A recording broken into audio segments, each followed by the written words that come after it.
Punya mobil buatan sendiri, itu kan mimpi lama Indonesia ya. Nah, sekarang mimpi itu hidup lagi, tapi dengan wajah baru, mobil listrik. Pertanyaannya simpel aja sih, kali ini beneran jadi kenyataan, atau cuma dejavu kegagalan yang sama? Oke, kita kupas tuntas sekarang. Dan percikan apinya datang dari sini. Sebuah pengumuman besar dari Presiden Prabowo. Targetnya jelas banget dan super ambisius. Kita bakal produksi massal mobil sedan listrik. Dan catat tahunnya ya, 2028. Ini bukan sekedar angka loh. Angka ini sekarang jadi patokan buat semua strategi nasional. Serius, ini target yang harus dicapai. Oke, jadi apa sih yang dimaksud mimpi listrik baru ini? Well, ini bukan cuma soal bikin mobil ya, jauh lebih besar dari itu. Kita bicara soal transformasi total, baik di industri maupun di sektor energi nasional. Ini perubahan fundamental.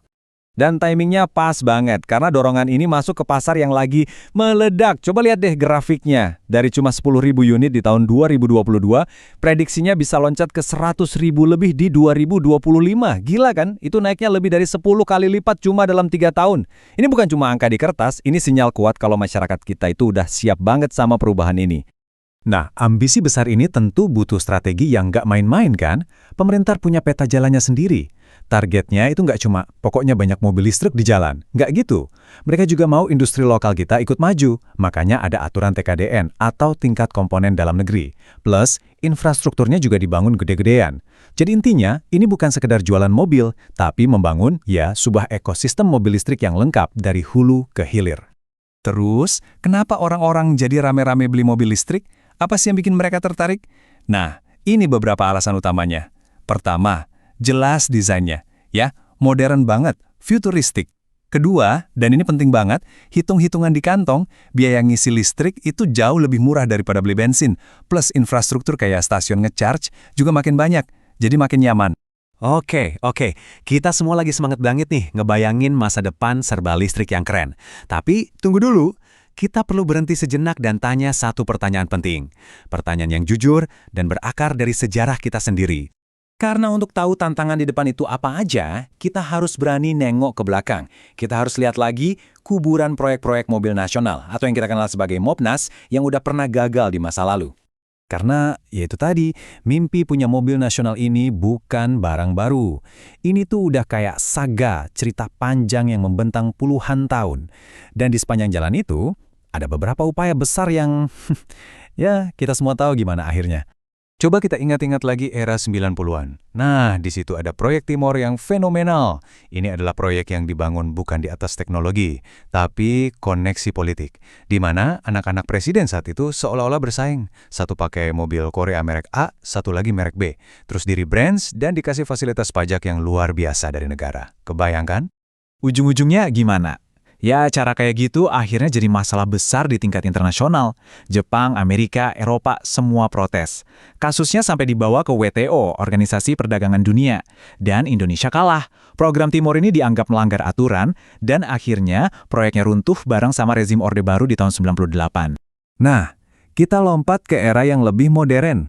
Pembicaraan soal Mopnas ini hirup lagi. Tapi kali ini datang dari sumber yang sama sekali beda. Muncullah nama SMK. Ceritanya kan unik banget ya. SMK ini awalnya proyek anak-anak SMK di Solo. Tapi proyek ini jadi sorotan nasional setelah dipakai jadi mobil dinas wali kotanya saat itu, Joko Widodo. Dari situlah SMK dapat momentum yang luar biasa karena sosok yang mendukungnya kemudian jadi presiden. Tapi ceritanya berakhir anti klimaks. Meskipun dapat dukungan penuh sampai ke tingkat istana, pabriknya diresmikan, janji produksi massal SMK itu nggak pernah jadi kenyataan. Mobilnya nggak pernah benar-benar masuk ke pasar komersial. Ceritanya hilang begitu saja. Semua cerita kegagalan ini, dari Timor sampai SMK, sebenarnya ngasih kita satu pelajaran penting. Satu kebenaran yang pahit.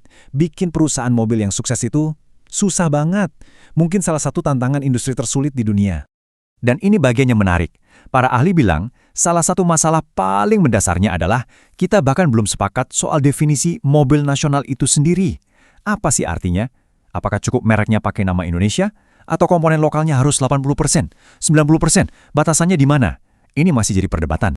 Bayangin aja, rintangan buat masuk industri ini tuh kayak mendaki 5 gunung sekaligus. Pertama, R&D, riset dan teknologinya itu rumit dan mahal banget. Kedua, Modalnya butuh triliunan rupiah dan ini investasi jangka panjang. Ketiga, persaingannya. Kita harus berhadapan sama raksasa-raksasa global yang udah puluhan tahun main di sini.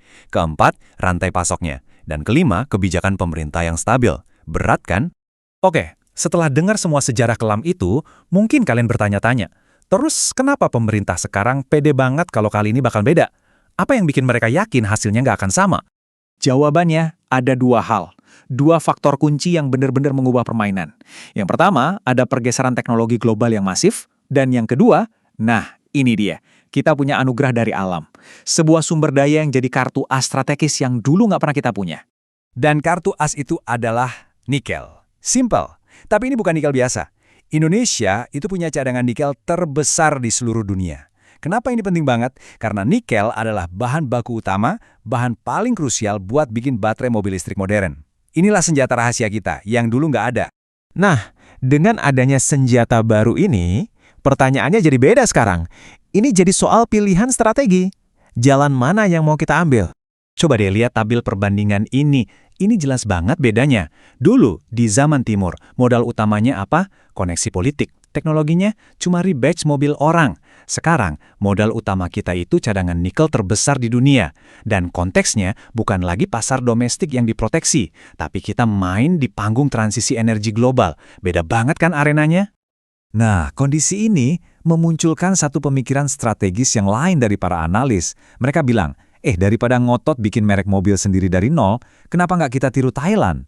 Thailand itu nggak punya mobil nasional, tapi mereka sukses jadi dapur otomotifnya Asia Tenggara. Semua merek besar bikin pabrik di sana. Mungkin itu jalan yang lebih realistis? Dan akhirnya, kita sampai di pertanyaan pamungkas. Pertanyaan yang akan menentukan arah masa depan industri otomotif kita. Jadi, apa ambisi kita yang sebenarnya? Apakah kita mau fokus membangun satu merek mobil nasional sebagai simbol kebanggaan, atau kita mau membangun sebuah industri otomotif global di tanah air menjadi pemain kunci yang nggak bisa digantikan dalam rantai pasok dunia? Jalan mana yang akan benar-benar membawa Indonesia melaju lebih kencang ke masa depan?